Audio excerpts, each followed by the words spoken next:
There are several moments that could happen that could ruin a man's day, from staying too long in traffic, to the weather doing absolutely nothing, to everybody just not very happy to see you at work. There are also some moments that can happen in a man's day where he honestly contemplates if it was even worth getting out of bed at all. Like, if nobody comes into your establishment, if you're a restaurateur and nobody comes into your restaurant literally all day, that's enough to make you wonder, oh god, that was a complete waste of time.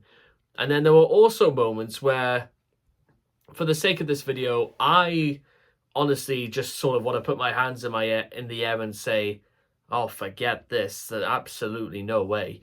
And that is the story about Boogie, once seen as a very, very happy-go-lucky and very positive role model on YouTube, has now sort of devolved into the antithesis for toxicity, negativity, bad decision-making, how to completely sabotage your own reputation, and as of recently, somebody who fakes dying of cancer for clout and money.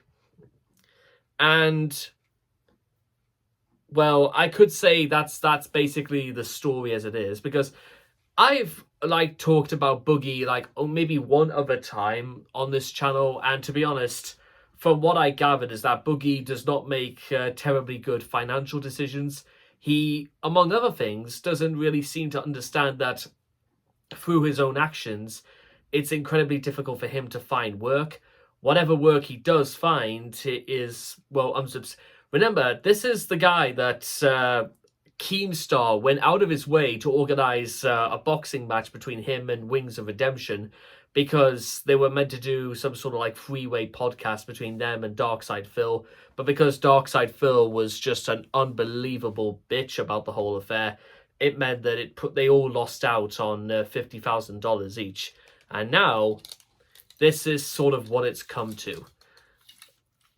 I wonder if Keemstar saw what happened and he was honestly just like, I can't believe this. Because in all fairness, Keemstar has probably done quite a lot of bit to help out those he's probably known for a while, and yet this is what happens in return, is that we see but why on earth would Boogie want to...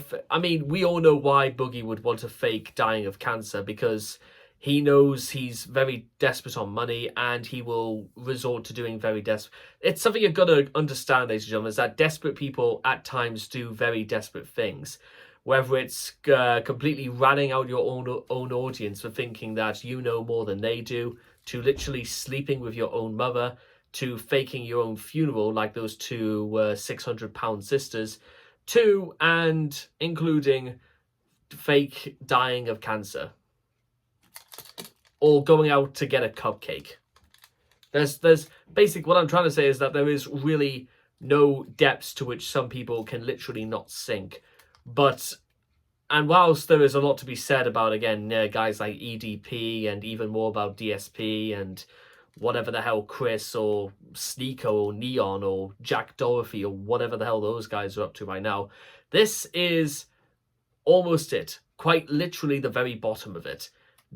Because, and the reason why, ladies and gentlemen, is that I could go over the nuances, saying that I've had family relatives who've died of cancer before.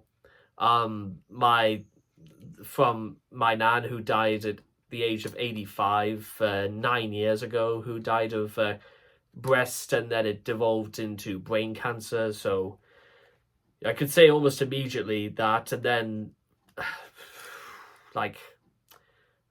just over 5 years ago, my eldest cousin died of breast cancer at just 39 years of age. And what about all the others, ladies and gentlemen?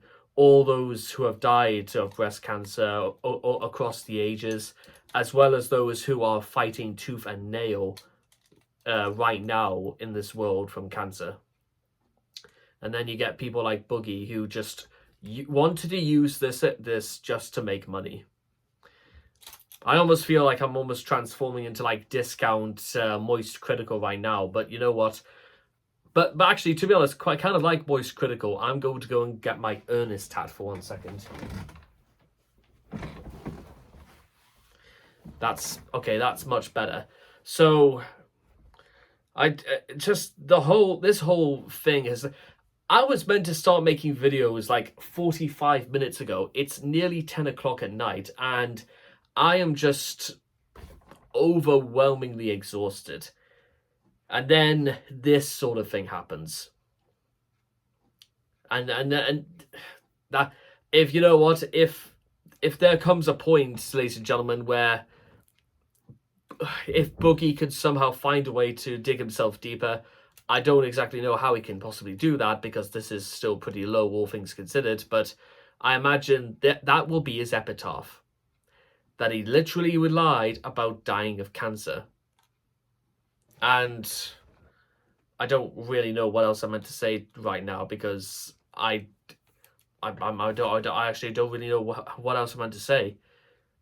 That's also probably why I don't even really want to talk about Boogie anymore after this, because that he does not deserve my attention. He does not deserve any acknowledgement, or even if any of the things he's done in the past, I'm not interested in, because when you resort to doing things like this, that's it. Any goodwill anyone might have had to the things he's done before is, well, null and void. But as I said before, well, actually, I'll say it now. I'm not angry at Boogie. Well, yes, I am. I'm furious, but more than anything, I'm just disappointed. I'm disappointed that this is what he has resorted to, and I'm disappointed that he knows better as well, and he should have known a hell of a lot better than to resort to this. Yeah.